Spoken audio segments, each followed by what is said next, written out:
What is up, my peeps? Joshua Smith here with another GSD Mode interview, where every single week I interview top entrepreneurs, top real estate professionals, strip top badasses that they're dominating their spaces. They're people choosing to not live a life of mediocrity, but instead to create big, amazing, epic lives for themselves, for their families, as well as have a big impact on others. And today, guys, we got a rock star guest on the show, a dude I'm really excited to be able to learn from, and I know is going to bring so much value to you guys as well. So our guest today, guys, has personally over 100 plus single family attached investment properties. He's the owner of Martel Turnkey, which specializes in helping new and seasoned investors reach their financial goals. And this is a dude that jumped in this space and didn't have a lot of success with in the beginning, but then turned things around and created some massive success. So really stoked and honored to have Antoine Martel on the show, my friend. Thanks so much for having me. Excited to be here. Yeah, no, I'm excited for this, man. This will be, one of my biggest regrets, dude. I've been in the real estate industry for 15 years now. And when the market crashed, the great crash, it was like, and I have every excuse in the book. I got into doing all these REOs with the banks and I had to fund them. So I was cash poor, having $250,000 out in receivables. And I regret not walking out of that with 100 and some, units. And then because we were buying at the time $20,000 properties, which now would be worth 200. Yeah. Right. And then, my excuse has always been, I'm investing all this money back into growing my businesses. Yeah. Right. And starting new businesses, which, there's a lot of time, attention, and financial capital to that. But my regret, dude, is not from earlier on building more wealth through real estate. And it's something that I've committed 2020 and going forward to doing. So like, I'm going to be a student during this podcast. Yeah, right. Those are the best podcast episodes. Yep. Yeah, man. So with that being said, dude, kind of walk us through your story of how you got in here in the first place. Sure. Absolutely. Yeah. So it's 2020 now. Started really learning about real estate investing back in 2015. So that was when I was 19 years old. I'm 24 right now. So back in 2015, my brother took me and my dad to a real estate investing seminar. They taught us about flipping houses, what to look for in the numbers, how to choose a market, how to choose a good neighborhood, a bad neighborhood, how to run the comps, you name it. We kind of learned it all in this one weekend crash course. And then we were all living in San Francisco at the time. So we were like, all right, let's go flip houses in San Francisco or Hayward or Oakland or, surrounding areas. And after 6 months, we were like, damn, there's no way we can compete with these guys who walk up to the closing table with $2 million in cash and, a contractor ready to go, hard money lender ready to go. We had nothing. We had no team. All we had was $40,000 in our pocket. So there wasn't much that we could do to flip houses and compete with the guys who were flipping houses in the Bay Area. So what we ended up doing was just over the next 2 years from 2015 to 2017 was just testing everything real estate. So wholesaling, apartment buildings, learning about ground up developments, learning about all these different ways and to invest and make money in real estate. And over those 2 years, we realized that we either didn't have enough money, didn't know enough people, or just didn't have the knowledge or experience to be able to make that a reality. And it was my last year at university, 2017. And I was like, damn, I don't want to go and get a job after graduating. I want to do something. I've been very entrepreneurial since growing up. So I was like, I want to start my own business. I want to figure out this real estate thing. I need to figure it out. And I was like, all right, well, I have 40 grand. Where the hell can I buy rental properties for $40,000 or buy anything and make money in real estate for $40,000? Started going to a bunch of networking events here in LA and started meeting a bunch of different people who were like, oh, out of state, we're doing out of state. This is what we're doing, whether it was single family homes or apartments. And I started learning through them how they were building a team out of state, choosing the market, how much money it took. And I was like, wow, finally something in real estate that's in my budget. So the only other thing before that was wholesaling, because all you have to spend money on was marketing. And then this was finally something else where with $40,000, you can make a real impact and, buy an actual property outright with $40,000. So my last semester at university, went to Memphis, Tennessee, bought a house, found a crew to rehab it, found a property management company, and bought that house, renovated it, and then did a cash out refinance with a local credit union, pulled all the money out, gave my dad his money back. And then I was like, hey, I can keep doing this after graduating. How does that sound? I'll keep growing the family portfolio. I got the team set up. You got your money back. We got a house for free now, pretty much. let me keep doing this after I graduate and let me keep growing up the family portfolio. He agreed, graduated in May. By December, we had like 10 single family houses in Memphis, Tennessee. So things were going really well, but we had then our $40,000 we didn't have any money now because all the money was like in the properties or, on appraisals that didn't come back so great, et cetera, et cetera. So our money was down, but now we had all these cash flowing rentals. And then people started reaching out to us about how they could invest in out-of-state rental properties. Cause I kept going to these networking events, meetups, friends and family members started reaching out to us. Hey, how can we invest in real estate? How you guys have 10 properties in where? Like, we're going to like dinners and stuff like that. And people were like, what the hell are you guys up to? What's Antoine doing after graduating, et cetera? And people started reaching out to us to actually invest out of state. And we were like, kind of light bulb went off. Hey, what if we just sell the properties instead of refinancing them? How does our profit look? How do the numbers look? We'll give them the property management company. We'll give them the lender that we're using, the insurance company. We already had all the people on the ground to make it a success. So then in beginning of 2018, I made a little janky website on WordPress called Martel Family Realty. We started putting up properties that we owned in our portfolio and started putting price tags on them to sell them. And people started buying the properties off that crappy little website. And I was like, hey, there's a real business here. And random people started coming to our website to buy turnkey rental properties in Memphis through that website. And so since 2018, when we really started doing the turnkey rental properties, now that business is now called Martel Turnkey. And that business does 10 houses a month, or, this year we'll probably do over 120 homes in this year alone. Last year, 2019, we did 85. And then this year, we're just going to look to scale it up a little bit more. Yeah. What I hear, you're on track to do like 20 million this year. Yeah, I would think, so 120 houses, normally our sales price is like 80 to 90 grand. So let's see, 120 times 80, $10 million. Okay. In just the single family home side of things. We have another apartment building portfolio that we started growing in 2018 as well, like the end of 2018. And we have like $11 million, $12 million of properties in there as well that we've just been buying over time in Memphis as well. Yeah, love it, dude. And what's so cool, man, is your first couple year reign with this, like you guys weren't having success, and most people, that's when they just it's not working, and they bail. Like what kept you pushing forward? Like the point Hill talks about 3 feet short of gold. Yeah. Right. Yeah. And then you grow rich, but what kept you sticking with it? Yeah, I don't know. I think it was just because the reasons, so like for me, it felt like just we kept pivoting every 3 or 6 months. We kept like changing the business model, and it was like one roadblock after another, like why something wouldn't work. But since I had spent so much time like listening to podcasts, learning, reading books, listening to how other people were having success in real estate, I knew there was like, let's say I had 20 options, and 1 year in, I had only exhausted 3 or 4 of those options. So I was like, all right, I got 16 other things to try and to test. And, even my last year at university, I moved all my classes from like 5 to 10 p.m. so that from like 7 in the morning to 5 p.m. I could like network with people and like call Memphis, Tennessee and see how I can do certain things, and started learning about out of state investing. So I think, I don't have an issue with motivation or like the drive to keep on going and keep testing, which I think a lot of people do have that. A lot of people would have given up in month 3 when the first option didn't work. Right. And so I just had everything kind of written down on a piece of paper, like other things that we can try after. And we got very close to like many of these strategies working. It was just, I was just like, we can't give up.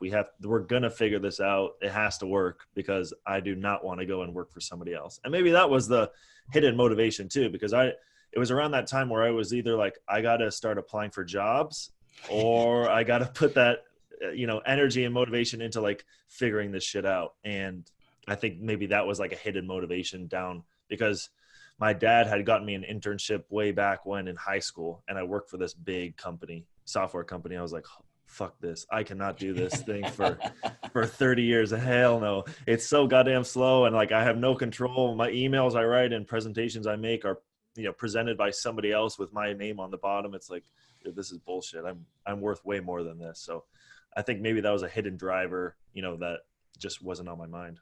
Yeah. Love it, man. What's Well, it's so crazy to even think about when you're talking about your average price point in Tennessee. My brother lives in San Jose, Yeah. and it's like, I mean, he's in a small 1,000 square foot house by San Jose State University, and like Mhm. the price point, like, but going out, because I think like I hear investors all the time talking Yeah. about starting your own backyard.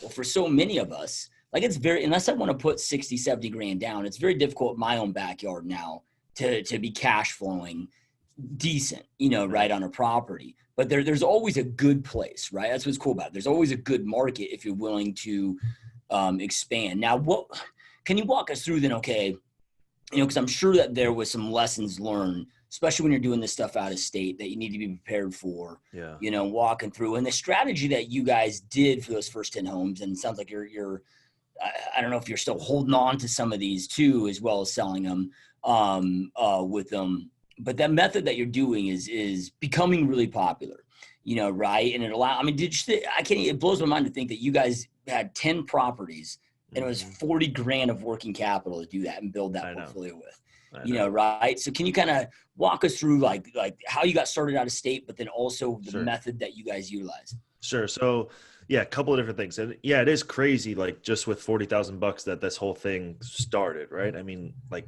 40 grand in January, and then by the end of the year, you have 10 single family homes cash flowing. So there was a couple of things that I did to kind of make my 40 grand go further. And so the way that first of all, the most important thing about investing out of state is, doing your research on the market. Yeah, making sure that properties are going to cash flow. I grew up close to San Jose and San Mateo, and, my parents sold their 1,800 square foot house for over $2 million. And it's ridiculous. And now I'm in LA, and for, $2 million, it doesn't buy you anything either. Right. So it's ridiculous. The prices, and then you fly to Cleveland, Ohio on a 4-hour flight, and like you're driving the same kind of neighborhood, same square footage house, and it's $80,000, $70,000. It's insane. And there always is going to be a market. That was a good point you made. Like there always is going to be a market, and it doesn't matter what the cycle is. There's always going to be a market that's going to be cash flow positive. That's going to make sense. And so Cleveland, Ohio is great today. Memphis, Tennessee is great today. But 5-10 years ago, Nashville was great. Now Nashville's not good anymore for cash flow. So all these markets are going through different cycles, and at different times it could be cash flow, terrific cash flow. If the market explodes and a ton of people move in, like Nashville, Austin, or like Texas in general, now cash flow in Texas is hard to come by because of all of this, appreciation and stuff like that. So, but going back to out-of-state investing. So the most important part is really just building that team on the ground. So figuring out a market that's going to be great for cash flow is number one. Doing your research on a 10,000 foot view about the market, why the market's going to make sense for cash flow. But then the most important part is building that team on the ground. So that's the bread and butter. That's going to make your deal a success or not. For example, we tried over the last couple of months to open up a new market, and I just ran the financials for that new market with a new team, and we lost $20,000 on a deal, the most we've ever lost in one single deal. And it was just because of the team. If I had another team in that market doing the same exact thing, the deal would have made $30,000 in profit. But due to mismanagement, timing issues, not being able to work with the city, et cetera, et cetera, et cetera, extremely high rehab costs and high labor costs, just on their part. They can find cheaper laborers. They're not doing a great job at it. It allowed us to lose money, right? So when you're building a scalable business model where you go from 1 house a month to 10 houses a month in 2 years, all the trust is put on those people on the ground, right? And how they're going to manage the property and manage your budget and manage your timeline. So the team, I would say, is the most important part of investing out of state. And then with that, how I scaled up from doing, 1 house to 10 houses was by raising private money.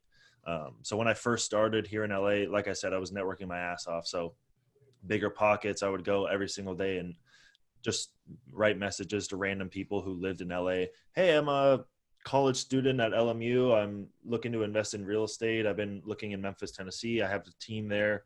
I see that you do X, Y, and Z. I wanted to see if you wanted to connect over coffee. And I would send those messages. As I had 3 banned Bigger Pockets accounts to let you know how many messages I was sending. And I started just taking these people out to coffee and stuff like that, and just started just building my Rolodex of people that were interested in investing out of state, how much money they had, what they were interested in doing, how much time they had, all that good stuff. And those people ended up funding a lot of my deals. So I did that first deal with my own money. Then what I did is I made a case study of that deal, showed people the numbers. I would take that to the meetings and be like, hey, I'm investing in Memphis. Look at this deal I just did. Slap it on the table and, hey, let's walk through it. Let me show you, let me educate you on what a deal in Memphis, Tennessee looks like. You know, stuff that you can't just go find online a lot of the times. Of people actually showing behind the scenes of their deals and their numbers and why it made sense and the actual return and financials. So I started doing that on those coffee meetings and teaching people exactly what I was doing, how I was doing it, collect their email, their information. 1 week later or 3 days later, I would have a new deal hit my desk and I would have the case study template, and then I would just make a brand new template about raising money and how they can make money on investing with me. So I would pretty much raise money and people would come and fund the project, and we would just pay them, 12% return on their money or something like that, some sort of interest rate. And the project would be a 3-month project. They would fund the entire deal. They would make money every single month. Then when we refinance it out, they would get their principal back. And so that's how I was able to, with the 40 grand now, put 4 grand into 10 deals instead of using the full 40 grand, getting it all back.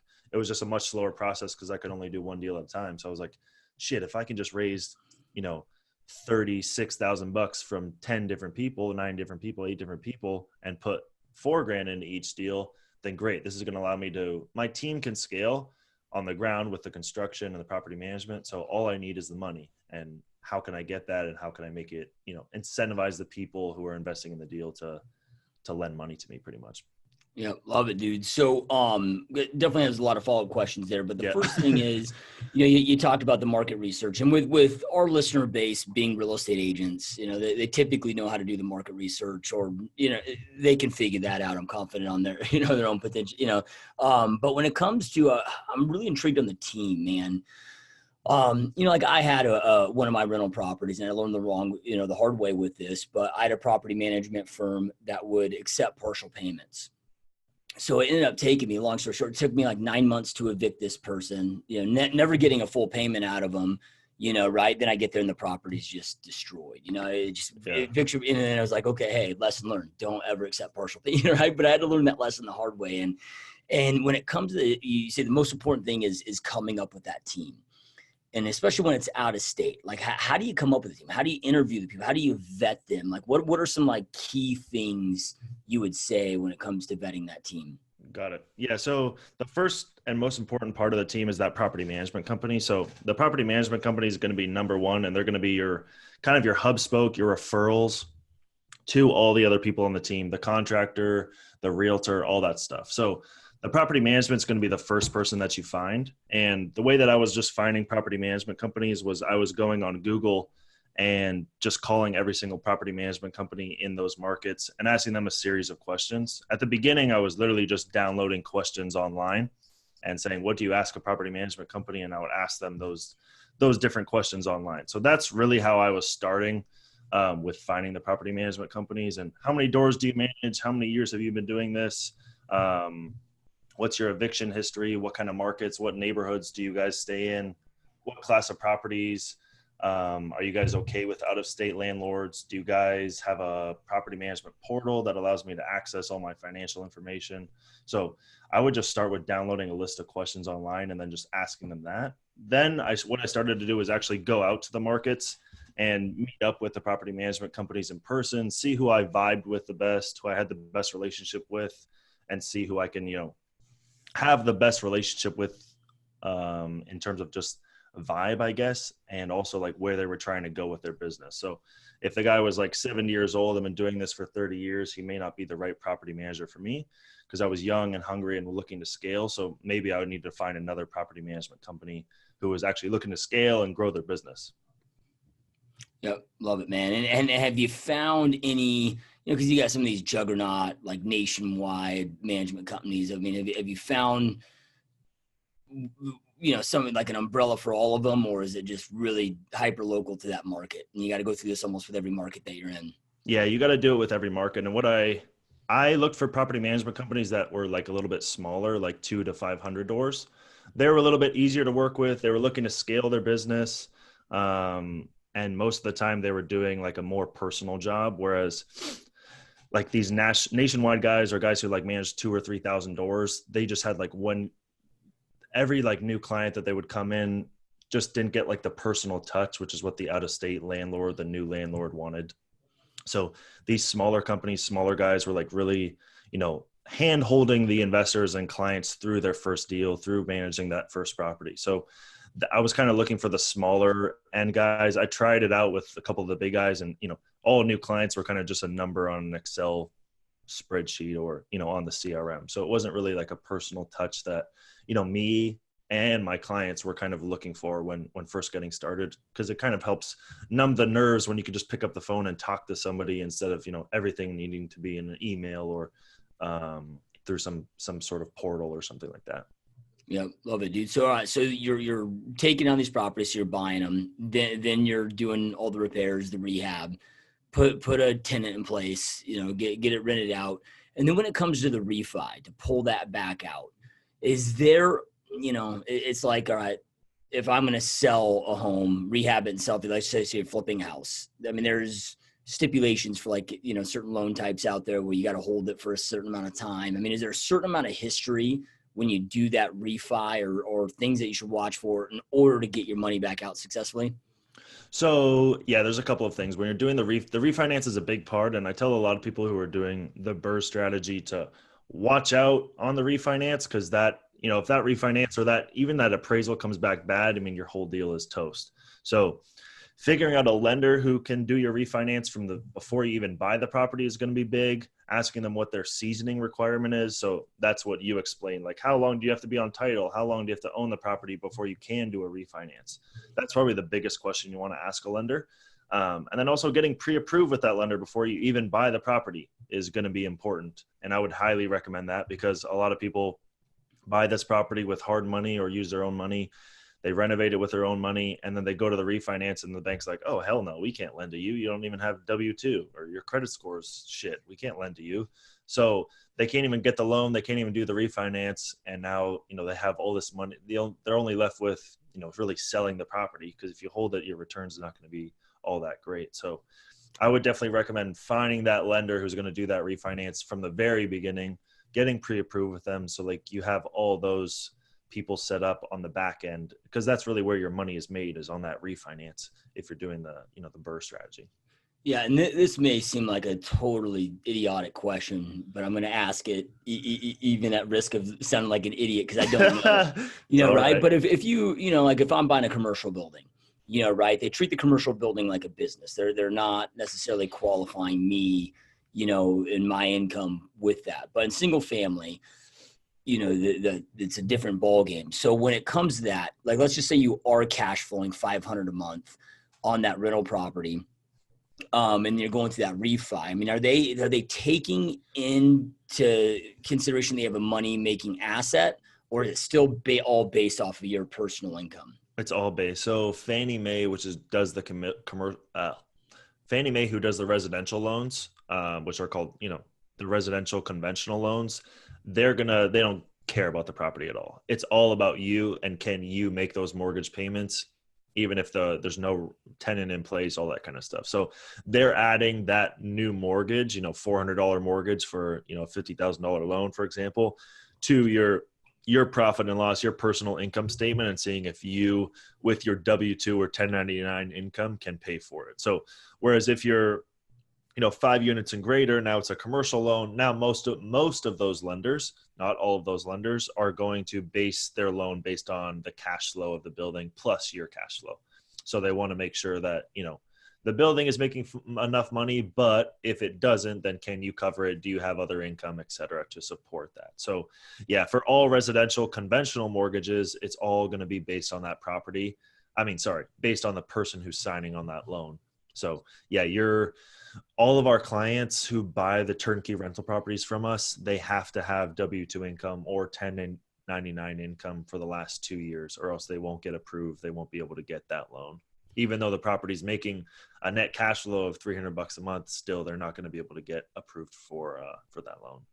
Yeah. So even at your average sales price of 80,000, or which is mind blowing to think about that you can do that in specific markets. Yeah. Those are still cash flowing after all said and done. After you had property manager, everybody in place for $300. Yep. So normally $200 to $300 per month. So right in that range. So yeah, you'll have your rent, you minus your taxes, insurance, property management, and your debt service, and then you're left with $250 a month. Yeah, that's crazy, dude. So then, how I know you kind of walk through, what led you to, people reaching out to you, wanting to learn this, and it's like, well, they need these homes. Why don't we sell them these homes? Right?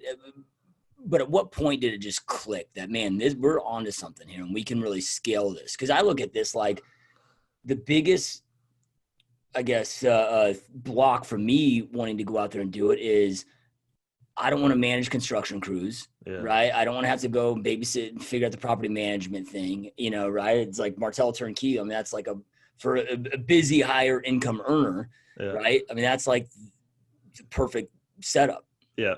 Yeah, exactly. So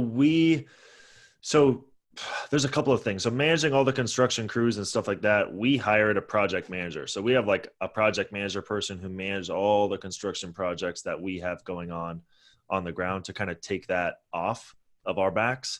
And then how did we know, or the light bulb went off to scale it? I think it was when I made that WordPress website and people literally started, hey, can you send me some more information on this like with no marketing or anything like that. I think we just had like started collecting our friends and family's email addresses and people I was networking with.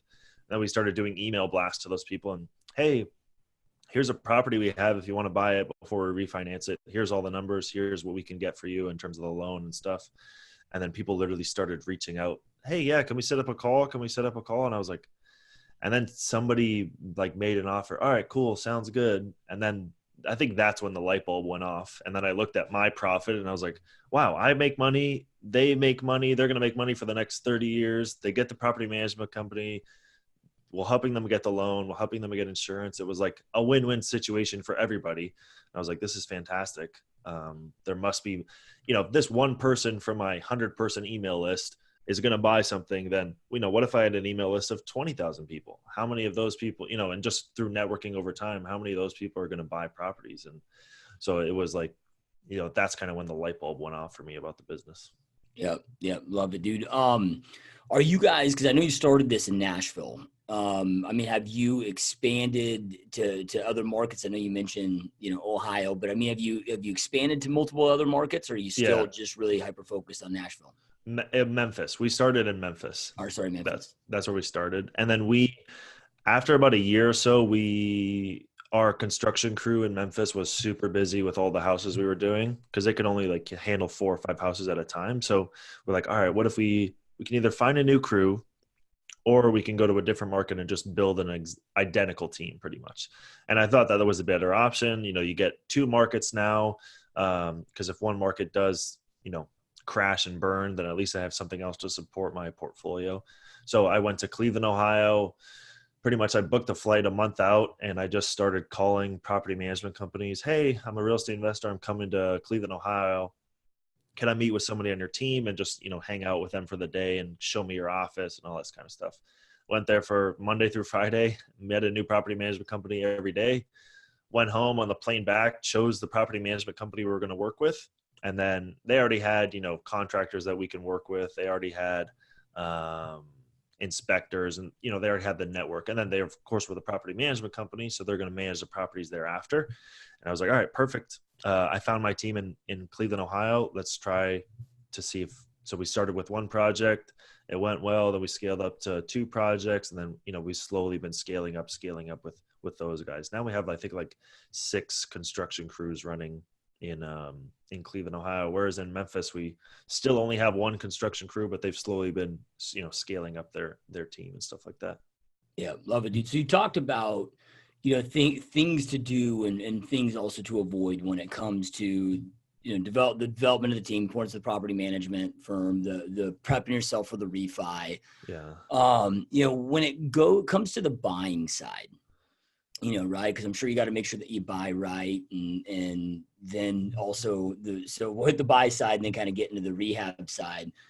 but can you walk us through if you have some either best practices and or, top things to make sure that you don't do either from mistakes that you've made or mistakes that you see people make? Cause it's, this is such an easy craft where like one small mistake can fuck you. Yep. No, that's true. So a couple of things I would do when I first started out is, first of all, people are really scared to make a lot of offers.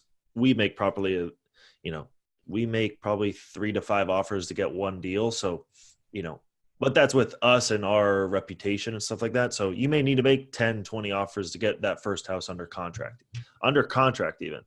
And then while you're under contract, you want to protect yourself by putting in a large inspection period. So anything from like 7 to 14 days, give yourself time in that inspection period to back out of that deal. So everybody listening is a realtor, so they should know what an inspection period is. So give yourself a ton of time during that inspection period, have your contractor and an inspector go through. Even if you don't think you're going to need it, you can use that inspection report as leverage later on. As you know, if you're an agent already, to use that as leverage to kind of get the price down a little bit. It just gives you some more negotiating power.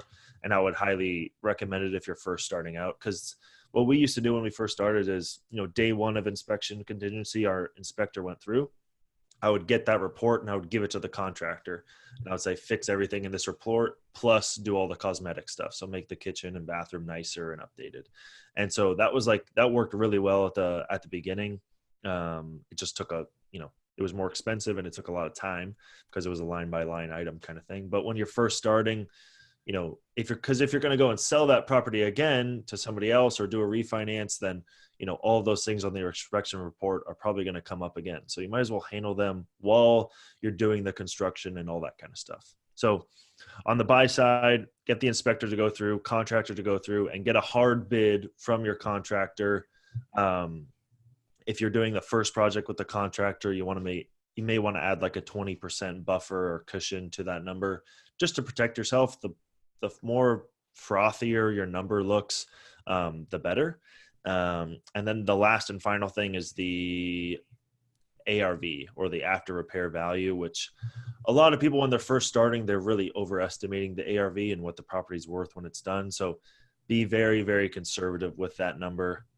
Make sure when you're pulling comps that they're, not just all cash purchases. Just try to get as many comps as you can, and try to, if the comp range is from 70 to 100 grand, use 70, especially for your first couple of projects. It's just, I've seen a lot of times where people, if it's a $70 to $100,000 range, they'll use 85. And then when the appraisal comes back at 70, then the deal is horrible. And you might as well just have bought something turnkey instead of spending all your time and going through the whole seasoning period and paying for all the refinance costs and all that kind of stuff. It's just, if you're going to go and do all that work, it better be with your time in the end. So make sure you're getting into a deal where you're extremely confident in the numbers, and then make sure everything is hard and solid and on paper before that inspection contingency comes up, so that you give yourself time to back out and save yourself that earnest money deposit and the relationship that you have with that seller or with that other agent, the seller's agent or whatever, because those relationships do come in handy. And we get like a quarter of our deals from past agents that have sold us properties. So it's a big pipeline for us, and we always try to make those agents happy. Yeah, love it, dude. And then what about, you said something about the type of class of the property, and sometimes it could be lucrative because the stuff that cash flow is the best can sometimes be in some rough areas, right? Yep. Like what are some things that, is cash flow the only important thing? Or are there other factors there when it comes to the property classification that you're trying to stay within your box? Yeah, good question. So when we first started, we were really doing C class because that was the only thing we could afford. So in Memphis, Tennessee, we were buying in a C class neighborhood, buying stuff for, $30,000-$35,000, and, it was worth 55, 60 grand after. So C class, it was a little bit lower income in an area. There still wasn't much crime, but there was a little bit of crime. So that was just the main concern for us over time. So over the last couple of years, we've noticed that, hey, maybe we need to find a little bit better of a neighborhood that has no crime at all. So I don't care what the income is, as long as people can afford the rent and we're, giving them fair market rent, then that's fine with me. But the crime is the one thing where stuff gets stolen, you have break-ins. Once you have a break-in, the tenants get scared. They end up not renewing their lease because of the break-in. And then while the unit is vacant, then somebody breaks in again and steals your HVAC and your hot water tank, and now it's $5,000, and they steal all your copper and all this kind of stuff, right? So there's a bunch of issues that come about when you're in those crime areas. So we've started to stay away and started to move away into the B class. So I would recommend, if your budget permits it, to go into a B class neighborhood. And what a B class neighborhood means to me is an area that has maybe a mixture of blue and white collar jobs. Again, I don't really care about the income of the people as long as that rent is affordable. So, being close to jobs is another big point. And then also just having no crime at all. I don't want to deal with a crime. I want people to keep renewing their leases and stay there and live there forever. Even if I don't need to increase the rents, I don't really care. If somebody comes and signs a lease for $900 on a 5-year lease, I'm taking it. I don't have any turnover costs. I have, that's a solid rental. And if they're, after 5 years living in a property, that's now their home. Them moving out after 5 years is going to be a big move for them. Whereas if they just lived there for 1 year, and then moved out, right? So those are the things that I would, if your budget permits it and you're able to, in your market, to get into something that's B class, I would definitely recommend it. If your budget doesn't permit it and you got to get started somewhere, get started, even if that means doing C class. You'll still learn a lot and learn a ton about, investing in real estate and all that kind of stuff. So I wouldn't, if it was either don't get started or get C class, I would definitely recommend going for the C class property, and just, you need to get your foot in the door and start doing something. Would you say like a fair, I guess, breakdown of the difference between like A, B, and C is like A would be what might be classified as the luxury market, B class being kind of just like the average price point, right, that the average family can afford, and then C class being lower income? Yeah, I would say that. And then there's also like the location is for like for me, that's how I see it. For a lot of other people though, they'll take in stuff like location to downtown, or like, cause like A, they'll think of like high rise luxury condos downtown. B, they'll think about, a little bit suburban with great schools and no crime. But in like my markets, it's not really like, you have that maybe in Los Angeles, but in my markets, you don't really have that. So like my B class neighborhoods don't have very good schools still.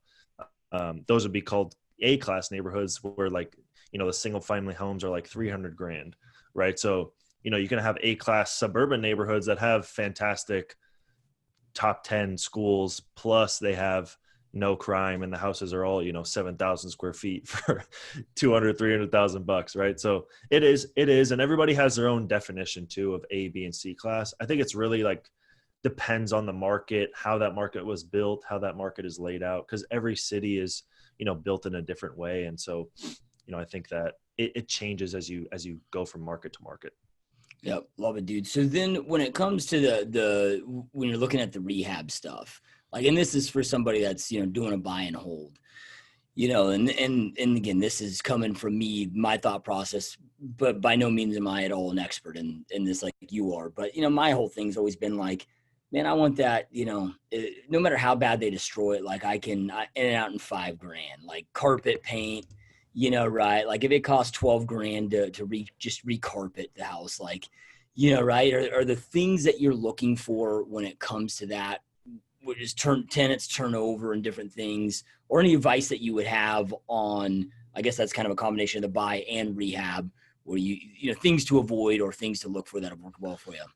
Yeah. So we always buy houses. So going off that point, like we always buy houses that are like less than 1,500 square feet. For rental properties, they're great. They're good enough size, but they're not too big. So like a lot of issues that I see with people who like, DM me houses they're buying, the houses are 2,500 square feet, 4 bedrooms, 2 baths, or 3 baths. It's like, if that tenant turns over and you got to just repaint, it's going to cost you thousands of bucks just to repaint that thing. Right. So like our renovations and the size of property that we do, most importantly, is kind of in the 1,000 to really 1,200 range. Just the turnover is quick. You can get some contractor in and out in 2 or 3 days to recarpet and repaint for a couple $1,000 bucks, maybe $1,500, $2,000, and boom, you're done. It's on the market for rent. Something else that we do, if we're holding on to a property or at our apartment buildings, is we'll spend the money up front to put in tile flooring or to put in, stainless steel appliances. So stuff that's going to last a little bit longer, so that when we go in to turn over a tenant, all we have to do is mop the floors, essentially, make sure there's no broken tiles, and then that's it. The unit is clean and ready to go on to the next one. So we try to stay away from installing carpet, because normally after a tenant turn, you have to replace all the carpet and stuff like that. Well, it is pretty affordable. If your goal is to own this thing for 30 years, that costs, it makes more sense just to spend the money up front to have a long-term product that you don't have to come in and spend the time on retaking photos and re-putting in the carpet or cleaning the carpet. And, the less turnover cost that you can create by spending the money up front is what we do. But when we do our renovations, we spend a lot of money on our renovations. Most of the time we're buying properties that are not in livable condition and making them livable again. So adding new housing stock to the market, and we're spending 10, 20, 30, 40,000 bucks on renovations up front to get the place clean, safe, and livable, and to kind of match the market as well. So something else to think about too is a lot of people will go into a C-class neighborhood and put granite and stainless steel and a washer dryer in the unit, and they'll pay for all the appliances. For us, when we were going into the C-class markets and C-class neighborhoods, we didn't put any appliances at all. We didn't put tile flooring. We didn't put we didn't put granite countertops, because it just doesn't make sense for that neighborhood, and it's not going to get you much higher rent. So if you just make a unit clean, safe, and livable, you can get it rented out for $725. If you do stainless steel and spend an extra 10 grand on your renovation, you'll only get $750 in rent. So is the number really going to make sense now? And then also you have a higher turnover cost, because all those appliances that you paid for, now the tenants are going to damage them, and you're going to have to replace them every single time, which costs $2,000 just in the appliances alone to get a whole new set of stainless steel appliances. So those are some things to think about too. And what we do normally when we're trying to figure out a market or a zip code is we'll go to the property management company. Hey, we bought this house. We want to rent it out for this. Do you agree with that rent? And if so, what do you think we need to spend? And what do you think we need to renovate in order to get that kind of rent? Does this property have tile flooring or vinyl plank or carpet? What would you recommend? What's the going thing in this neighborhood to get that market rent? And most of the time it's just going to be vinyl planks and just renovating the kitchen and bathroom. Not high end, just again, clean, safe, and livable has, been the answer for us time and time again. Yep. Love it, dude. Is there any other kind of last tips? Things that maybe you didn't prepare for in the beginning, or that you see that a lot of investors miss? It's easy to sit there and think that tenant will be there forever and not default, right? So when it comes to maybe reserves or other things that just really protect, hope for the best, plan for the worst. Yeah. And so what I would recommend is the first things, like I said earlier, was building that team and then scaling up that team slowly over time. So you don't want to go and buy one property, it's halfway done, and then buy the next one. And then that one's halfway done, and then you buy another one. There was a story last night. Somebody told me that they did this with apartments. They bought a 20-unit building. It was halfway done. Then they bought a 40-unit building because they got excited. That one's halfway done. And then they had a 60-unit building. They bought that too. And now all three projects are halfway done, and they don't have any money, and now they're being foreclosed on. So you want to take things slow, and you want to complete one full cycle of a property, and then I would recommend doubling down. I scaled up really quickly, right? But it was a controlled growth. So it wasn't something where I was always going to lose my shirt or lose my hat, or I got into a deal that was going to, put me under, right? So controlling your growth and scaling up with that team slowly, so that if shit does hit the fan, you don't have 20 projects under construction with $5,000 in the bank left over. So that's what I would recommend. And then also, a lot of investors, when they're first getting started, just have this scarcity mentality. So don't do a deal just to do a deal. You need to really just think that there's an abundance of deals out there, and there are. We're buying 10 houses a month just in one market. Imagine if you were in, a couple different markets, or in your market, and you were doing, placing way more offers than us, for example. You can get a lot of deals under contract. So don't get emotionally attached to a deal. Just look at the numbers, make sure the numbers make sense, make sure your team likes the numbers as well. So you can always, if you're investing out of state like we do, we always push share our numbers with the team on the ground, the property manager, the contractor, the realtor that have grown up in that market, and say, hey, what do you think about these numbers? This is what we're thinking about in terms of rent, rehab, purchase price. And then they're going to, if they agree with you, that's a really good sign. They're in the real estate business. They've been in it for 20, 30 years. And, maybe they grew up in that market as well. So they know it really well. So, leverage those people on the ground who have way more knowledge of that market than you. Take things slow, but do it, controlled growth, and just keep doubling that every single time you complete a project or complete a couple projects. Use that to keep scaling up and scaling up. Or just skip the whole process and go buy them from you. or that. Yeah, you can do that too. Yeah. I mean, so like most of our clients are, you only need 20 grand to buy a turnkey property, which is the beautiful thing. Because you put 20% down on an $80,000 house, a couple $1,000 in closing costs, you're all in for less than 20 grand. So it's a really good option for people who want to just dip their toes in the water. And I don't think it's something that you should buy forever. I think it's just a great way to learn the real estate business from, acquisition thereafter, and, managing the tenant, managing the property management company. What does cash flow feel like when you get it every single month? It gets really addicting. So yeah, I think it's a great thing to think about, especially if people are, busy, or they have a great realtor business going and they don't want to get into this whole managing constructions, finding deals, all this kind of stuff. They just put their money in the bank account to make it work for them somewhere else. And so, yeah, we are a great option if people just have extra cash laying around and don't really want to go and do their own thing. Definitely reach out to us. Yeah, love it, dude. And what's the website again? I know we're going to have a link below for anybody watching, listen, wherever you're at. We'll have a link right below. But what's the website again, just in case they're driving? And sure, the website is martelturnkey.com. MARTEL Turnkey. Awesome. And you got your own podcast too, right? Yeah, I do. It's Millennials Guide to Real Estate Investing. Yeah, which is just all in-depth knowledge about all the shit. Yeah. So I interview mostly millennials. I have a couple non-millennials, but mostly people who are, younger people in the game who are millennials, who are getting started or have had success in the real estate business. And then, it's just because mostly my audience is that millennial right out of college, because that's where I am. Right out of college, maybe in their first or second job, and they want to get into real estate in some way. So we kind of start with how people got started, how they went from 0 to 1 with their real estate business. Love it, man. I'm just kind of tripped the thought that you just mentioned a moment ago of, when they're buying through Turnkey, through your business, or Martel Turnkey, of, maybe it's not how you want to buy or do forever. Like, what do you mean by that? Like, why would there be a reason? I mean, is there a point where, can you just? Sure. Yeah. That's easy. So the benefit of turnkey is everything is done for you. So the property comes already occupied. There's property management in place that's fully vetted, that I've been using for 5 years. So good property management company you're set up with, and the property comes with a tenant in place already. So those are all great things. It's, takes very little time. People with full-time jobs and that are busy from 8 a.m. to 8 p.m. every single day can buy and manage a turnkey rental property out of state. No problem. Easy. It takes 1 hour out of their time every single month, maybe to answer emails or to pick up the phone and talk to property management for 5 minutes. Right. So super easy.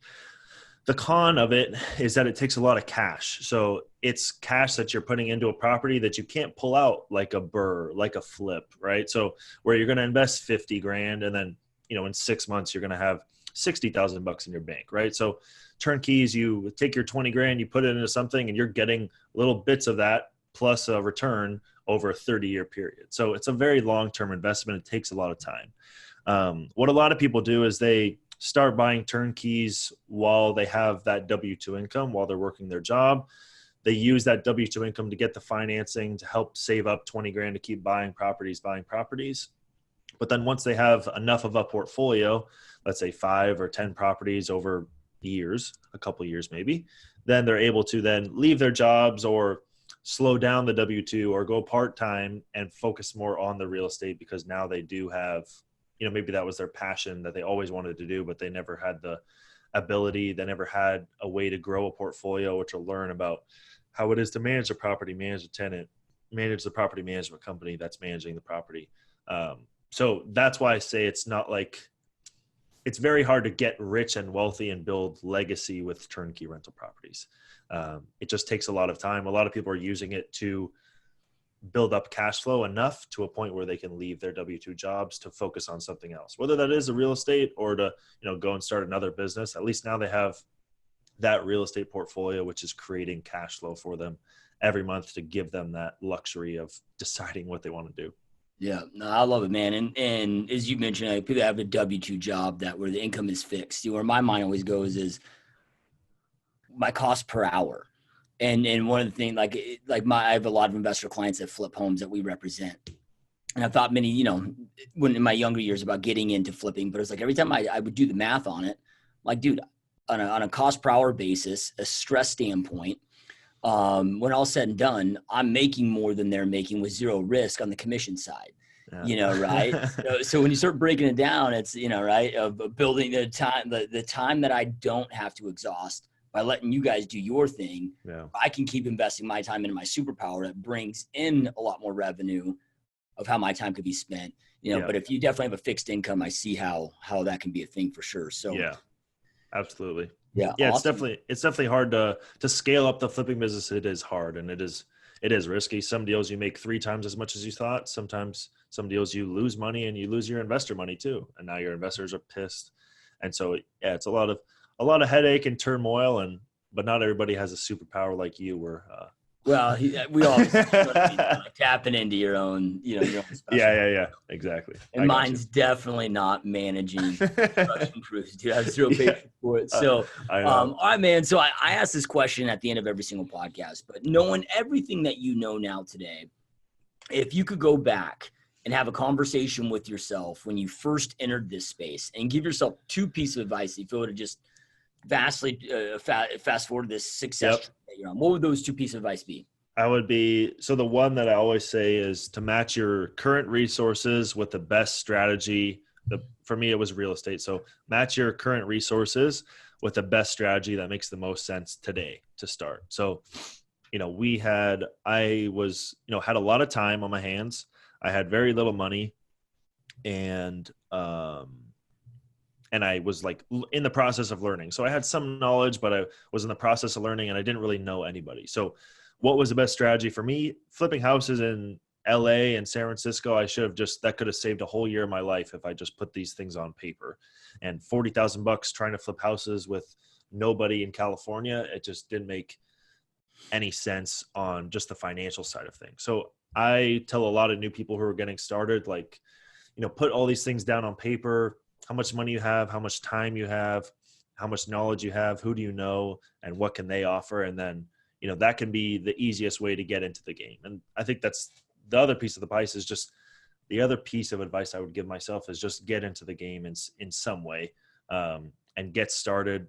Whatever you can do, whatever lines up with those 2 things that you write down, get started on it tomorrow. And it might be wholesaling, for example, and you may hate the idea of wholesaling, and you may not want to do that forever, and that's completely fine. But if you can get started wholesaling tomorrow and build up a business of wholesaling, or at least get some more cash, then you can kind of change and pivot your strategy for 5 or 10 years down the line. But as soon as you're in the game and in the business and you can go to networking events and say, yeah, I'm a wholesaler, I do 3 deals a month.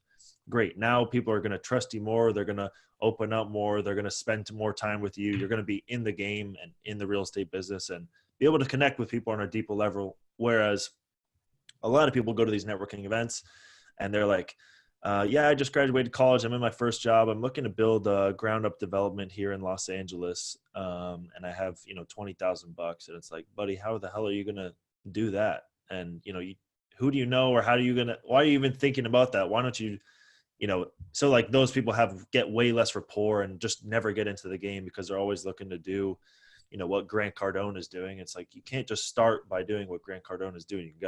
He started by buying single family houses. So start somewhere. Yeah, love it. Powerful advice. And those watching and listening, I know I end every podcast with this, but information without implementation is truly just the start of delusion. Information isn't power. It's taking that information, taking action on it, which gives you the power to create the life that you know you want and deserve. And Antoine shared so many amazing pieces of advice with you guys today. Make sure you take something that you learn, go out there and take action on it. So again, you can create that life you know you want and deserve. And right below, wherever you're watching or listening, will be links to martelturnkey.com, which you probably can remember that, but there'll be links below just in case. And Antoine, man, I truly appreciate taking time out of your busy day to be here, man. This has been awesome, dude. Absolutely. Yeah. Thanks so much for having me. I appreciate it. Yep. 100%. All right, you guys, we will see you next time. Peace.